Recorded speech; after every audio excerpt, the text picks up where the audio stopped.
আমার কাজের কারণে বৃহস্পতিবারে যখন আমার আমলনামা পেশ হয়, আমার নবীর চোখে পানি আসতেছে কিনা। দুনিয়া থেকে চলে গেলাম, একটা শব্দ ব্যয় করতে পারলাম না, যেই শব্দ দেখে আমার নবী বলবে বা উম্মত বা। জবরদস্ত বেটা, জবরদস্ত।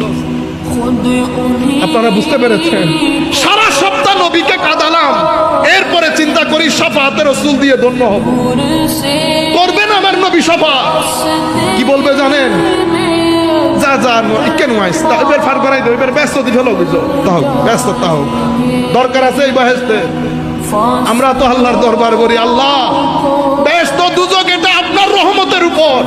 দুইটা জিনিস আপনার দরবারে কামনা করব, একটা হচ্ছে কবরের মধ্যে যেন আমার নবী দেখে মুস্কি হাসি দেয়, আরেকটা হচ্ছে কিয়ামতের ময়দানে আল্লাহর ওয়ালিরা যখন আল্লাহকে দেখবে, আমরা বলি আল্লাহ জান্নাত জাহান্নাম এক জায়গায়, তোকে দেখা ছাড়া কোথাও যেতে চাই না।